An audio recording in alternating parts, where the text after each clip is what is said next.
對上嗰2個月入邊咧，我嘅體重咧係由187磅減到落去176磅。其實我喺呢2個月入邊咧，我係食得好開心嘅，即係有好多嘢食咧。其實原來係可以食嘅。跟我嗰個營養師咧，大家估唔到啊！佢係一個喺台灣做嘢嘅馬來西亞人，廣東話咧係非常之好嘅。我都係冇乜點做過運動嘅，咁單靠飲食去控制咧，就已經有咁嘅效果咧。我自己嚟講咧就非常之滿意啦。想知道點樣可以輕鬆地減肥嘅朋友咧，就記住睇埋呢條片啦。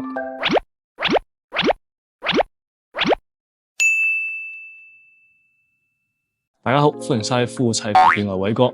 我依家咧就身處喺金馬崙啦，咁呢個環境咧，大家望下後邊係超級舒服嘅。咁喺呢個咁舒服嘅環境入邊咧，我就想同大家一齊分享下呢2個月入邊我究竟經歷咗啲咩啦。咁依家咧其實係1月8號啦，相信大家咧都已經過完聖誕節啦，然之後都食咗好多唔少嘅好嘢啦。咁嚟緊咧又係農曆新年喎，咁個體重咧一定會節節上升嘅。咁呢個咧我都知道係無可避免噶啦，但係咧有冇啲咩方法可以令到我哋可以控制到我哋自己嘅體重咧？想知道點樣可以輕鬆地減肥嘅朋友咧，就記住睇埋呢條片啦。咁相信大家都知道我想講啲咩噶啦。咁呢條片咧只係得我一個啫。咁 Micky 咧就冇參與喺度啦。點解咧？就係因為 Micky 咧就大肚啦，咁佢就唔適合去參加呢一個 project 嘅。咁呢個 project 咧就係點樣去減肥。咁其實喺對上嗰2個月入邊咧，即係8個星期啦，我嘅體重咧係由187磅減到落去176磅嘅，係減咗11磅。咁我都知其實11磅咧並唔係話好多啦。咁我都唔會話好似以前咁樣減肥啦，係咁要做運動啦，然之後咧要食一啲雞胸肉啦，食一啲好清淡嘅嘢啦，你先可以減到肥嘅。相反咧，其實我喺呢2個月入邊咧，我係食得好開心嘅，即係有好多嘢食咧，其實原來係可以食嘅。同埋呢2個月咧，工作上面咧都非常之繁忙啦，要周圍飛嚟飛去啦，又飛翻咗香港啦，搞咗 seminar 啦，又因為工作嘅原因咧就飛咗去台灣啦。大家都知道啦，翻香港同埋去台灣咧，真係好難去控制你嘅飲食嘅，尤其是係台灣啦，有好多夜市啊，然之後有好多嘅美食啦。基本上咧我都係冇乜點做過運動嘅，咁單靠飲食去控制咧，就已經有咁嘅效果咧。我自己嚟講咧就非常之滿意啦。咁要講翻點解我要減肥啦？我哋自從移居咗過嚟檳城之後咧，大概依家都1年半嘅時間啦。咁呢1年半嘅時間咧，其實我嘅體重係不斷咁上升嘅。係啊，咁原因大家都知道噶啦，就係檳城咧就係太多好嘢食啦，炒粿條啦、福建麵啦，等等啦，真係太多好嘢食啦。你點可以唔肥咧？同埋咧最邪惡嘅嘢係咩咧？係榴蓮。榴蓮呢一樣嘢咧，真係會令到人哋咧又愛又恨，因為佢真係好好食。我個人咧就真係好中意食榴蓮嘅，但係無奈地咧，榴蓮咧真係一個非常之肥胖嘅水果嚟嘅。2024年嘅榴蓮季之後咧，我嘅體重咧係突然之間飆升咗2-3 kg。咁前2個月咧，其實我就因為覺得自己體重飆升咗好多啦，咁我都唔係好夠膽去磅自己嘅體重。但係咧，我又覺得自己肥咗好多，點都要磅一磅自己體重啦。點知一磅咧就85 kg。咁呢一個咧係我人生嘅巔峰嚟嘅，係我體重嘅人生巔峰，真係重咗好多。你會 feel 到嘅，重咗之後咧，你個人咧係冇咁精神，然之後會成日覺得好容易攰啦。所以咧，我就覺得咧咁樣落去咧就並唔係一個辦法，一定要減肥先得啦。我就諗下，究竟有冇啲其他方法咧可以冇咁辛苦去減肥咧？咁大家都知道啦，其實減肥咧係一件非常之孤單嘅一件事情啦。你要自己去好嚴格地控制自己嘅飲食啦，你要去做運動啦，咁你先可以減到肥嘅。但係咧，原來咧減肥咧其實可以唔係一件孤單嘅事嚟。話說咧，我機緣巧合之下啦，喺網上面做 research 啦，咁就認識到 Co-Fit 呢一個營養師團隊啦。可能好多人啦都已經聽過 Co-Fit 噶啦。Co-Fit 咧其實就係一個全球華人咧最大嘅營養師平台嚟嘅。咁呢個平台咧就有專業嘅醫生啦，同埋幾百位專業嘅營養師咧組成嘅。Co-Fit 呢個團隊咧其實已經幫助咗好多人咧成功去減肥噶啦。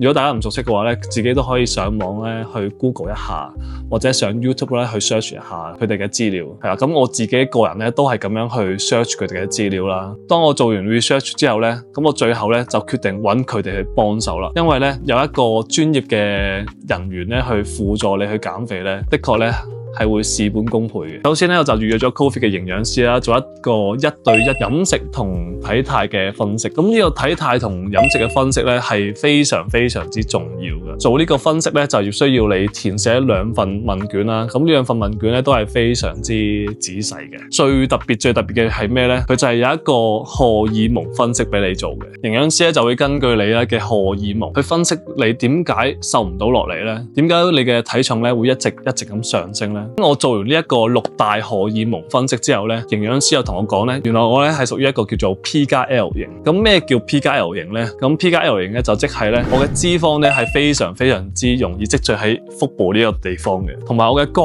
臟咧係唔係幾好嘅。咁樣咧就會令到我血液入邊嘅胰島素咧係過高啦，咁從而咧就令到你好容易變得肥胖。營養師咧就同我講啦，如果你要控制到你嘅體重咧，你一定要減少進食咧含有糖嘅食物，同埋咧，我諗唔到咧就係果糖咧都係其中一部分嚟嘅。所以咧，營養師就同我講啦，你喺呢一個8週入邊咧係完全唔可以進食水果。咁呢一個知識咧，其實係顛覆咗我自己本身對水果嘅印象啦，同埋認知嘅。我哋細個開始咧，其實屋企人啦，我阿爸阿媽叫我哋食多啲水果啦，因為水果係非常之健康啦。然之後亦都係有嗰啲廣告歌啦，一日一蘋果，醫生遠離我。喺我認知入邊咧，水果係一件非常之健康嘅嘢食嚟嘅。但係我冇諗過咧，食水果咧其實係導致你肥胖嘅其中一個原因。當然啦，唔係叫大家唔可以食水果，適當咁樣去進食水果咧，係對身體非常之好嘅。盡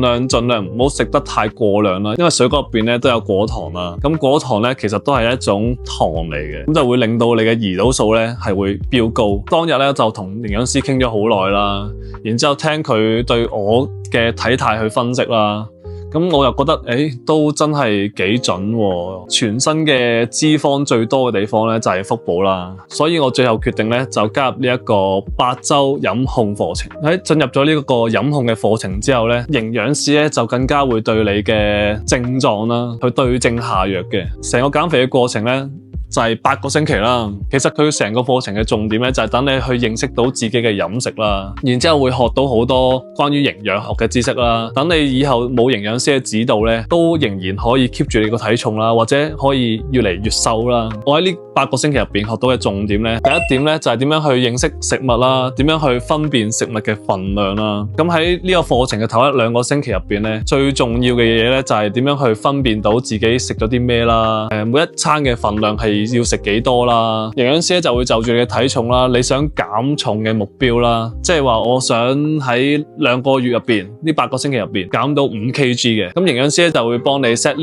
2個月要減5 kg 為目標，指導你每一餐要點樣去飲食。好似我咁啦，一開始係要食6份嘅蔬菜啦，6份嘅澱粉啦，14份嘅蛋白質啦，同埋6份嘅油脂嘅。營養師又同你講咗你要食咁多份之後咧，你就可以自己去分配你一日3餐要食幾多份量嘅，即係你自己可以去調控你每一餐嘅份量係幾多嘅。但係你要喺呢一個份量入邊，咁相信咧大家聽完呢個幾多份之後咧，都會同我一樣咧有好大嘅疑問。究竟咩叫一份咧？一份嘅份量咧係幾多咧？你嘅一份咧同我嘅一份咧係咪一樣咧？其實呢一個嘅答案咧可以喺佢個 app 嗰度咧都可以揾到嘅。其實咧佢喺一個 app 入邊咧都係有教導大家點樣去分辨一份嘅份量嘅。咁我一開始咧其實係唔知點樣去控制嗰個份量同埋計算嗰個份量嘅，我都成日經常地咧食超標咗嘅，非常之經常啊。咁譬如可能營養師係叫我一開始係食6份澱粉啦，咁其實我係一開始經常性食8份啊9份澱粉嘅。我本身嘅飲食習慣咧，其實係成日都會食到澱粉嘅。咁可能早餐會有個米粉啊，或者一個麵啊，然之後再加少少肉咁樣嘅。但係咧原來咧係好容易超標嘅。咁其實我本身個人咧就唔係好中意食菜嘅，即係營養師啊幫我 set 咗每一日要食6份菜啦。頭1-2個星期啦，其實我係可能一日食到1份或者2份菜咁樣嘅啫。甚至乎咧，我其實係可以嗰一日咧全日都唔食菜嘅。所以咧頭1-2個星期嘅飲食咧，我係成日都響紅燈嘅。咩叫響紅燈呢？咁呢一個呢，就係第二個重點啦。Ko-Fit 呢個 app 入邊呢，你每上傳完你每一餐之後呢，咁營養師咧都會對你嘅嗰一餐咧去點評嘅，有啲咩食得好啦，有啲咩食得唔好嘅。咁除咗呢啲紅黃綠燈之外咧，營養師咧每一日咧都會喺你嘅每一餐下邊咧都會留一個 comment 俾你嘅，再每一日咧就做一個小總結俾你。咁我覺得呢一點係非常非常之好啦。營養師係會時刻咁樣去關注你食咗啲咩啦，然之後會俾評論你啦。同埋會指導翻你究竟食啲咩係比較好啲啦。去到第3、第4個星期之後咧，基本上咧去到尾咧，我都冇乜點樣去響個紅燈㗎啦。因為咧喺第3、第4個星期開始咧，我已經開始識得去分辨咩食物咧你係可以食嘅，咩食物咧你係唔可以食嘅。但係同時間咧，我都發現咗好多有趣嘅事情。原來咧有好多嘢咧，你係可以食嘅喎。點解我會發現到原來有好多嘢可以食呢？就係因為咧喺呢8個星期入邊咧，我就去咗台灣同埋香港啦。大家都知啦，如果大家去旅行嘅話咧，其實係好難去控制自己嘅飲食嘅。其實我出發之前咧都非常之擔心啦。其實一定會中紅燈噶啦。點可以喺旅行嘅時候食得咁健康先得㗎？大家都應該知道呢個咩感受啦。但係咧最後尾我發現咧，原來係好多嘢都可以食得嘅喎。即係譬如去到機場啦，你都冇乜嘢可以選擇啊。咁我唯有食麥當勞啦。咁原來麥當勞嘅早餐係 OK 嘅喎。大家如果喺麥當勞食早餐咧，就記得食呢個豬柳蛋漢堡。豬柳蛋漢堡你唔可以話佢健康嘅，但係咧原來佢都係屬於高蛋白質嘅食物嚟嘅，同埋咧佢個卡路里咧都並唔係好高啦。但係咧如果大家要嗌豬柳蛋漢堡呢個餐咧，咁就盡量咧就唔好食佢嗰包薯餅啦。因為薯餅其實係炸嘅嘢啦，咁佢就非常之油膩啦。另外咧，我發現咧，原來食壽司咧又 OK 嘅喎。食壽司嘅時候咧，你就揀一啲三文魚啊、吞拿魚啊，呢啲咧全部都係可以食嘅。咁盡量咧就唔好食咁多壽司飯啦。咁壽司飯都係一個澱粉嚟嘅，係會令到你容易肥胖嘅一樣嘢啦。咁最正係咩咧？咁我哋返到香港之後咧，大家都知道咧，其實 Micky 咧係非常之鍾意食淡仔啦。咁我自己個人咧都 OK 嘅，都幾鍾意食淡仔嘅。去到淡仔咧，咁啊死啦！米線呢樣嘢咧，其實都肥噶嘛，都係澱粉嚟噶嘛。咁但係咧，我發現咧，依家淡仔出現咗一個叫做 Gym 日常嘅套餐喎。Gym 日常呢個套餐咧係 for 一啲要做 gym 嘅人去食嘅。入邊咧係有好多嘅雞肉啦，好多嘅牛肉啦。同埋最正嘅一樣嘢咧，佢係換成咗蒟蒻麵，而唔係米線。咁蒟蒻麵咧係非常非常之好嘅一樣食物嚟嘅，因為佢基本上咧係冇卡路里嘅。同埋個重點係咩咧？呢個套餐咧係幾好食嘅喎，即係出乎我自己個人意料之外。所以咧，我哋喺返香港嗰個零星期咧，我哋都食咗成2、3次、3、4次淡仔啊！大家都可以去試一試淡仔呢個 Gym 日常套餐，我覺得係幾正嘅。另外咧，我哋因為工作關係咧，亦都去咗台灣去做拍攝啦。咁啊，去咗台灣仲死，有咁多嘢試，有咁多好嘢食，你點可以控制到自己嘅飲食先得㗎？咁但係咧，營養師又同我講喎，原來咧你去夜市咧係有好多嘢食，你都可以食㗎喎。就好似嗰啲藥膳排骨湯啦、烤雞扒啦、鹽水雞啦，唔可以話佢好好啦，但係咧營養師咧係允許你可以食呢樣嘢。然之後今次咧去台灣咧，我哋仲發現咗咧開咗間鳥貴族喎。鳥貴族咧大家都知啦，喺日本咧都好多間㗎啦。我哋以前去日本咧，經常性都去食鳥貴族嘅，因為佢咧性價比好高啦，佢嗰啲串燒咧係非常非常之好食嘅。咁啊估唔到咧台灣都開咗。所以咧，我哋嗰一日咧都去咗食鳥貴族。原來咧食鳥貴族嗰啲串燒咧又係 OK 嘅喎，營養師話係啦。所以咧我就覺得好 surprise 啊！原來有好多嘢食咧，你都可以食嘅喎。咁喺返香港咧，同埋去台灣呢2個星期咧，非常之感謝 Ko-Fit 嘅營養師啦。即使咧好似我咁樣咧，經常性咧要飛嚟飛去咧，我都係可以透過 Ko-Fit 佢個 app 咧就同營養師去溝通嘅，係完全冇呢個溝通上嘅問題。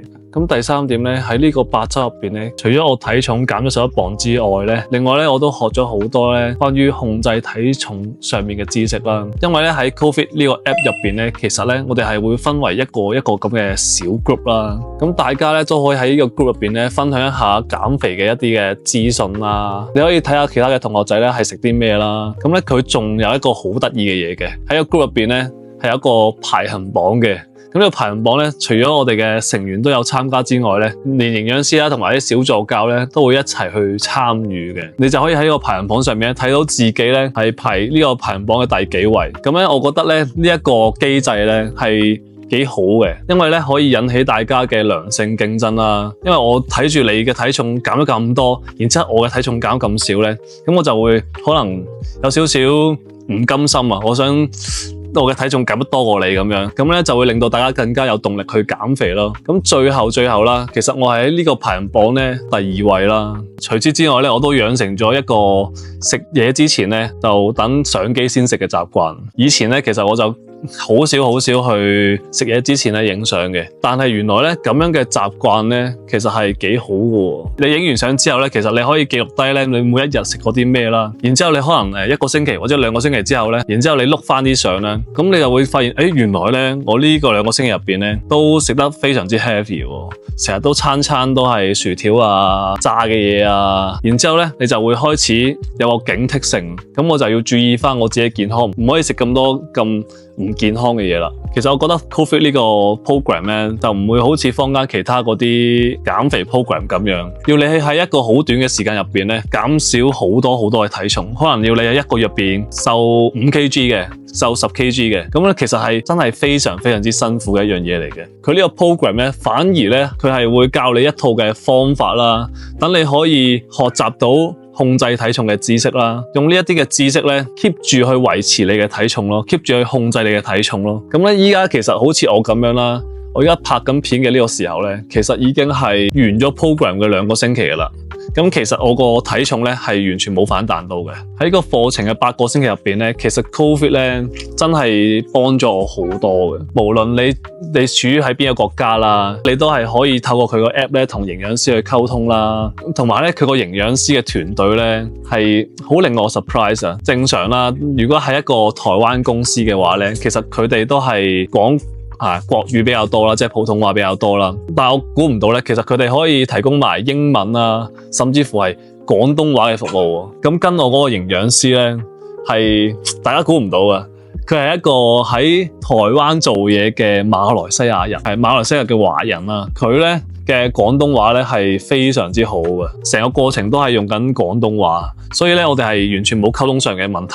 喺呢度咧真係要多謝我嘅營養師Vanessa。最後咧，大家如果都想知道點樣可以輕鬆地減肥咧，或者係你想了解自己嘅荷爾蒙體質啦，或者適合啲咩嘅減肥計劃咧，你哋可以先用我哋嘅 promo code Mickey Ray 參加30分鐘嘅1對1營養師體態及飲食分析。如果係馬來西亞嘅朋友咧，就可以扣35蚊馬幣。咁如果係香港嘅朋友咧，就可以扣減60蚊港幣嘅。詳情咧就可以去下邊嘅 description box 咧就可以睇到噶啦。咁我覺得呢個價錢咧係非常之優惠嘅。呢個優惠嘅時間咧係有限制啦。如果想參加嘅朋友咧就千祈唔好錯過啦。好啦，咁最後咧就祝大家喺新一年咧都可以成功地控制自己嘅體重啦，令到自己嘅體重咧減落嚟啦。咁我今日呢條片咧就到呢度完結啦。如果大家中意呢條片咧，就記得俾個 like 啦。未訂閱我哋嘅朋友咧就記得訂閱我哋啦。同埋記得撳埋個鐘仔啦，我哋有最新影片你就收通知噶啦。好啦，今日嘅分享咧就到呢度完結啦，拜拜。